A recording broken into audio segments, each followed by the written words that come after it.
Au dîner, ma mère posa sa fourchette et la plaça bien droite. Elle avait pris sa décision. J'avais un mois pour trouver un autre logement. Ils avaient vendu la maison. Je ne partais pas avec eux. Aucune mise en garde, aucune discussion. Mon père fixait son assiette. Ma sœur souriait. Le lendemain matin, leur valise avait disparu et la maison sonnait creux, comme si je n'y avais jamais vécu.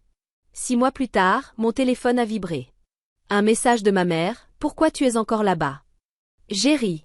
Elle n'avait aucune idée de qui possédait cette maison. Avant de vous raconter comment tout ça est arrivé, likez la vidéo et commentez d'où vous m'écoutez, surtout si, vous aussi, votre famille vous a mis dehors. Je m'appelle Chloé, j'ai 26 ans et je travaille dans la tech. Sur le papier, ça en jette. En réalité, ça veut juste dire des heures à fixer un écran, un café froid sur le bureau et un cerveau qui ne s'éteint jamais vraiment. J'ai toujours préféré rester discrète. Pas de vêtements tape à accent grave-l'œil, pas de grandes annonces. Si vous me croisiez au supermarché, vous ne me remarqueriez probablement pas. Ma famille me voyait pareil, une silhouette dans le décor. De l'extérieur, on avait l'air d'une famille française ordinaire, une maison correcte, des dîners ensemble, des fêtes qui rendaient bien en photo. Mais à l'intérieur, il y avait une hiérarchie silencieuse que tout le monde connaissait sans jamais en parler. Ma mère dirigeait tout. L'emploi du temps, les règles, l'ambiance. Elle avait cette manière de sourire sans chaleur, comme si l'affection devait se mériter et non être donnée. Mon père ne la contredisait presque jamais. Il n'était pas méchant. Juste, absent surtout quand ça comptait. Dès que l'atmosphère devenait tendue, son assiette devenait passionnante. Et puis, il y avait mes sœurs. La plus jeune était encore au lycée. Bruyante, dramatique, habituée à ce qu'on cède à ses caprices. L'aînée, un peu plus de 20 ans, se comportait comme si le monde lui devait déjà quelque chose. Toutes les deux avaient un avis sur ma vie, sur mon boulot, sur mon silence, sur le fait que je ne semblais aller nulle part. À table, leur voix remplissait l'espace. La mienne restait coincée dans ma gorge. Très tôt, j'ai appris à ne pas demander grand-chose. Mes anniversaires étaient modestes, parfois oubliés jusqu'au soir. Les vacances étaient trop chères si je voulais venir, mais soudain abordables quand ce n'était pas le cas. Je restais souvent à la maison, je la surveillais, je faisais le ménage, j'apprenais à être utile sans me faire remarquer. À l'adolescence, j'ai trouvé un petit boulot après les cours. Pas pour de l'argent de poche, mais parce que demander quoi que ce soit à mes parents revenait à mendier. Avec mes premiers salaires, je me suis offert un vieil ordinateur portable. Il était moche. Il surchauffait et faisait un bruit de moteur fatigué. Mais il était à moi. Et il a tout changé. Le soir, je me suis mise à apprendre le code toute seule, assise sur mon lit pendant que la maison dormait. Les lignes de logique avaient un sens que les gens n'avaient jamais eu. Tu travailles, tu as des résultats. Pas de favoritisme. Pas de devinette. Mais chez moi, rien ne changeait. Je payais ma part, je couvrais mes frais, je restais discrète, je les laissais croire ce qu'ils voulaient de moi. Je me disais que c'était temporaire, que si je faisais profil bas, je pourrais tenir encore un peu. Ce que je n'avais pas compris, c'est qu'ils avaient déjà décidé que j'étais de trop. Ce dîner-là n'avait rien de spécial. Ça sentait le poulet rôti et le poivre. Les assiettes s'entrechoquaient doucement. Ma mère bougeait dans la cuisine avec cette énergie tendue qu'elle avait toujours quand tout était déjà décidé et qu'elle n'attendait plus que le bon moment pour l'annoncer. J'étais à ma place habituelle, les épaules encore raides à cause du boulot, en train de me répéter de manger vite et de monter dans ma chambre. Mon père a toussé une fois, puis plus rien. Mes sœurs chuchotaient en souriant, comme si elles étaient dans la confidence. Au milieu du repas, ma mère posa sa fourchette. « J'ai besoin de votre attention », dit-elle d'une voix calme et posée. Puis elle me regarda droit dans les yeux. « Surtout toi, Chloé. » Un nœud s'est formé dans ma poitrine. Elle ne criait pas. Elle n'était même pas en colère. C'était ça le pire. Elle parlait comme si elle lisait une liste de courses. La maison était vendue. Les papiers signés. Ils partaient. Demain. J'ai cligné des yeux. Partir? Où ça? Ce n'est pas important, répondit-elle.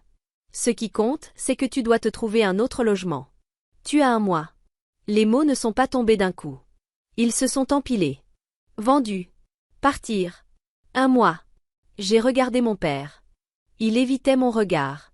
Ses mains étaient posées sur la table, les jointures blanches. Je me suis tournée vers mes sœurs. L'aînée avait un sourire en coin. La plus jeune se mordait les lèvres pour ne pas éclater de rire. « Vous êtes sérieux ?» ai-je demandé. Ma mère a hoché la tête. « On ne t'emmène pas avec nous. » Elle l'a dit avec une telle simplicité que ça en paraissait presque logique. Comme si c'était normal et que j'étais juste la seule à ne pas avoir compris. Mon père a enfin pris la parole. Tu es adulte, Chloé. Tu aurais dû prévoir ça. Prévoir que ma famille vendrait la maison sans me le dire? Ma petite sœur a pouffé. Va falloir faire tes cartons, hein. Les jobs dans la tech, ça paye pas si bien, non? Ils ont ri. Pas fort. Juste assez pour que ça pique. J'ai attendu que quelqu'un dise que c'était trop. Que ma mère les fasse taire, que mon père intervienne. Personne ne l'a fait. Mon assiette était intacte. Froide.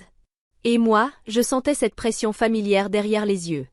Celle qui vient juste avant les larmes. J'ai tout gardé en moi. Pleurer n'avait jamais rien changé dans cette maison. C'est tout? Ai-je murmuré. C'est tout, répondit ma mère. La décision est prise. Ils ont repris leur repas, ont recommencé à parler de quartier, d'école, de combien le nouveau logement serait plus lumineux. Comme si j'avais déjà été effacée de la pièce. Je suis restée là, jusqu'à ce que ma chaise semble plus lourde que moi. Puis je me suis levée, j'ai murmuré que j'étais fatiguée, et je suis montée. J'ai fermé la porte de ma chambre, j'y ai appuyé mon front, et j'ai écouté leur rire flotter dans l'escalier. C'est à ce moment-là que quelque chose a définitivement changé en moi. Ce n'était plus de la négligence. Ce n'était plus une histoire de préférence. C'était de l'abandon. Et alors qu'ils pensaient simplement me rayer de leur vie, ils ne se doutaient pas qu'ils venaient de déclencher quelque chose qu'ils ne pourraient pas contrôler. Ils sont partis le lendemain matin. Je me suis réveillée au grondement sourd d'un moteur sous ma fenêtre, suivi des portières qui claquaient. Pendant un instant, j'ai cru avoir rêvé tout ça. Puis j'ai entendu les talons de ma mère sur le parquet, secs et définitifs. Comme un point final. Quand je suis descendue, des cartons étaient empilés près de la porte. Le canapé avait disparu. Les photos de famille avaient été décrochées des murs, laissant de pâles rectangles là où les souvenirs étaient accrochés. Mon père se tenait près de la fenêtre, les clés en main, déjà à moitié ailleurs. Ma mère m'a lancé un dernier regard, comme si elle rayait une dernière ligne sur sa liste. « Rappelle-toi, dit-elle en ajustant son manteau. Tu as un mois. Ne complique pas les choses. » Compliquer quoi? Pour qui? Mes sœurs sont passées devant moi en riant, impatientes de découvrir leur nouvelle chambre, leur nouveau quartier, leur nouveau départ. Personne ne m'a prise dans ses bras. Personne ne m'a demandé si j'allais bien. La porte d'entrée s'est refermée. Et tout à coup, la maison est devenue silencieuse. Pas un silence paisible. Un silence creux. Je suis restée là longtemps, même après que leur voiture ait disparu au bout de la rue. L'air ne sonnait plus pareil sans leur voix. Chaque bruit résonnait, mes pas, ma respiration, le bourdonnement du frigo, qu'ils n'avaient même pas pris la peine d'emporter. J'ai traversé la maison lentement, pièce par pièce. Des étagères vides. Des murs nus. Mon foyer d'enfance réduit à une coquille. Et d'une certaine façon, j'étais la seule chose qu'il restait à l'intérieur. C'est là que le poids est vraiment tombé. Pas la panique. Pas la peur. Juste une évidence. Lourde. Ma famille avait coupé net. Pas de dispute. Pas d'hésitation. Ils avaient juste décidé que je ne valais plus l'espace que j'occupais. Je me suis assise par terre, dos au mur du salon, et j'ai fixé le vide. C'est normalement à ce moment-là que j'aurais pleuré, que je me serais blâmée, que j'aurais cherché ce que j'avais mal fait. Mais à la place, quelque chose de plus froid s'est installé. Parce qu'en vérité, ce n'était pas venu de nulle part. 2 mois plus tôt, un soir, je regardais des annonces immobilières, sans vraiment chercher. Une simple curiosité. Et je suis tombée dessus. Mon adresse. Ma chambre. Des photos de la maison dans laquelle je vivais encore. Mise en scène. Parfaite. Comme si je n'existais pas. Ils avaient mis la maison en vente sans me dire un mot. Je me souviens avoir fixé l'écran de mon ordi. Blessée, d'abord. Puis en colère. Puis lucide. D'une lucidité que je n'avais pas ressentie depuis des années. Je ne les ai pas confrontés. Je n'ai posé aucune question. J'ai passé un coup de fil. Pendant que préparaient leurs cartons et leur avenir, moi je mettais quelque chose en marche. Discrètement. Légalement. Définitivement. Dans ce salon désormais vide, je me suis relevée. J'ai épousseté mes mains. La maison semblait trop grande, trop silencieuse.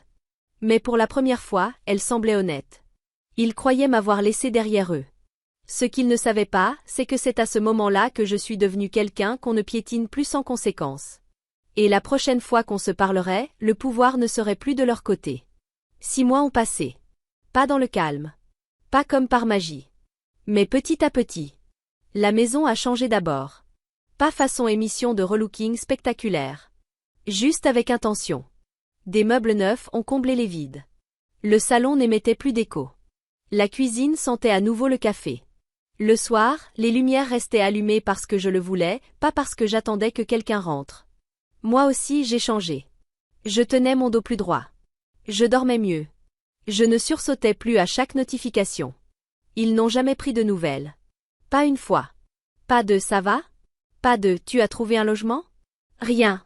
Je crois que dans leur tête, j'étais déjà effacée. Devenu le problème de quelqu'un d'autre. Le fardeau de quelqu'un d'autre. Et puis, un après-midi, alors que je travaillais depuis chez moi, mon téléphone a vibré sur le bureau. Maman. J'ai fixé l'écran plus longtemps que nécessaire. Quand j'ai ouvert le message, il n'y avait que 6 mots. Pourquoi es-tu encore là-bas? Pas de bonjour. Aucune inquiétude. Juste de l'incompréhension. Presque de l'agacement. J'ai ri. Pas à haute voix. Juste un souffle discret par le nez. Ce genre de rire qui vient quand la dernière pièce du puzzle se met en place. Je n'ai pas répondu. 1 heure plus tard, un autre message. Puis un appel manqué. Puis un autre. Je les ai laissés là, sans y toucher, pendant que je terminais ma journée. Quand j'ai enfin fermé mon ordinateur, je me sentais calme. Ancrée. Ils allaient découvrir la vérité. Et je n'étais pas pressée. Ce samedi matin, j'ai reconnu le son d'un moteur familier dans l'allée. Je n'ai pas tout de suite regardé par la fenêtre. Je savais déjà. La sonnette a retenti. J'ai pris mon temps. J'ai lissé mon pull. Respiré profondément. Puis j'ai ouvert. Ils étaient tous là. Les 4. Comme s'ils attendaient qu'on les laisse entrer dans un endroit qu'ils pensaient toujours leur appartenir.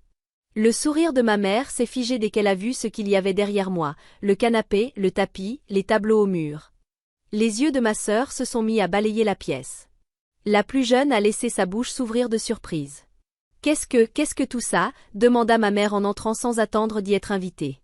Mon père la suivit, toujours aussi silencieux, les yeux rivés au sol. L'aînée effleura le dossier du canapé du bout des doigts, comme si elle avait peur qu'il disparaisse. C'est pas donné ce genre de truc, murmura-t-elle. J'ai refermé la porte derrière eux. Asseyez-vous, dis-je en désignant le salon. Ils s'exécutèrent. Ma mère croisa les mains sur ses genoux, tentant de reprendre contenance. Chloé, commença-t-elle. Il faut qu'on parle de ce qui se passe ici. Je me suis appuyée contre le dossier de mon fauteuil. Tu veux dire, pourquoi je vis toujours chez moi? Sa tête s'est redressée brusquement. Chez moi, ai-je répété d'un ton calme. Le silence est tombé dans la pièce, lourd. Ce n'est pas drôle, dit enfin mon père. Je ne plaisante pas. Le sourire de ma mère se crispa. Tu n'as pas ce genre d'argent. J'ai haussé les épaules. On serait surpris de ce qu'une personne peut accomplir quand personne ne la regarde. La petite a soufflé, moqueuse. Tu veux dire que tu as acheté cette maison? Oui. Avec quoi? Lança l'aîné. Tu avais du mal à payer ton loyer. J'ai souri. Juste un peu. C'est ce que vous croyez. Ma mère s'est levée d'un bond. La chaise a raclé le sol. Explique. Tout de suite. Alors je l'ai fait. Pas dans les moindres détails. Pas avec des chiffres qui leur feraient tourner la tête. Juste la vérité. Je travaillais dans la tech. Depuis des années, je construisais des choses discrètement. J'avais monté un projet avec une personne de confiance. On s'en était très bien sorti. J'avais vu l'annonce des mois avant qu'il ne m'en parle. J'avais vu qu'il vendait la maison alors que j'y vivais encore. Alors, j'ai pris une décision. Le visage de ma mère a perdu toute couleur. Tu nous as laissé te la vendre. Je l'ai achetée. Légalement. Tout est en règle. Paiement, facture, propriété. La pièce semblait se rétrécir à vue d'œil. Mon père s'est frotté les tempes. Pourquoi tu ne nous as rien dit? J'ai croisé son regard. Parce que vous ne m'avez rien demandé. La plus jeune est intervenue. Si tu avais de l'argent, tu aurais pu nous aider. Ma mère lui lança un regard noir, puis se tourna de nouveau vers moi. On traverse des difficultés, dit-elle, sa voix se faisant plus douce. Le nouveau logement coûte plus cher que prévu. Les frais de scolarité approchent. On pourrait vraiment avoir besoin de ton soutien. Voilà. C'était dit. J'ai hoché la tête lentement. Donc, pour résumer, vous avez vendu la maison sans me prévenir. Vous m'avez donné 1 mois pour partir. Vous avez ri quand j'ai demandé où j'étais censée aller. Et maintenant, vous venez me demander de l'aide. On ne savait pas, insista-t-elle. Si on avait su. Si vous aviez su que j'étais utile, les jeux coupés, vous m'auriez traité autrement. C'est injuste, dit mon père, presque inaudible. Vraiment? Je me suis levée. Mes mains ne tremblaient pas. Ma voix ne vacillait pas. C'est ce qui m'a le plus étonnée. Vous ne m'avez pas oublié par accident. Vous ne m'avez pas ignoré sans faire exprès. Vous avez fait des choix. Encore et encore. Vous avez décidé qui comptait dans cette famille. Et ce n'était pas moi. Les yeux de ma mère se remplirent de larmes. On reste tes parents? Non, ai-je dit. Vous êtes des gens à qui je suis lié par le sang. Ce n'est pas la même chose. L'aîné croisa les bras. Alors c'est ça? Tu nous coupes de ta vie? Je pose des limites. La petite commença à pleurer. Tu es cruelle. Je la regardai dans les yeux. Non. Je suis cohérente. Je suis allée jusqu'à la porte et je l'ai ouverte. Vous devriez partir. Ma mère me fixa, abasourdie. Ce n'est pas fini.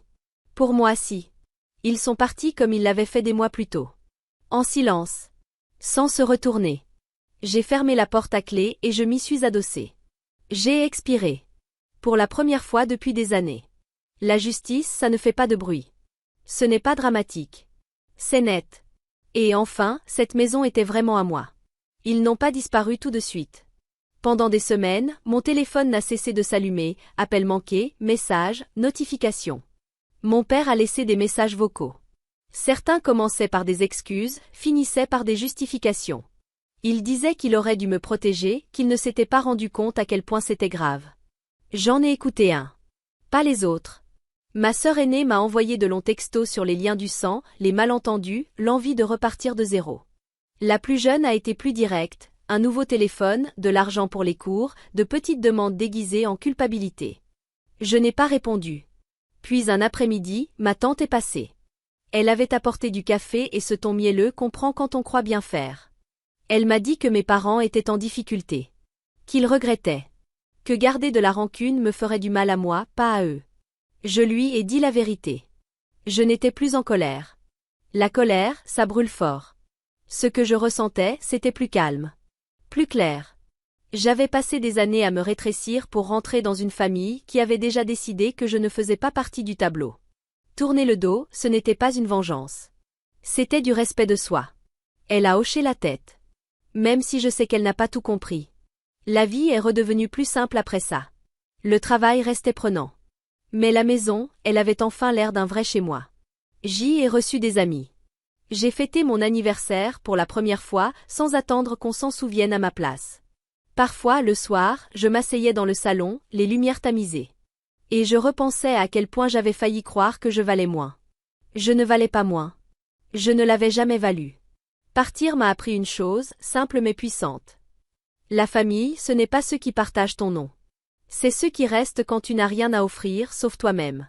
Le jour où j'ai arrêté de supplier pour appartenir, ma vie est devenue vraiment la mienne.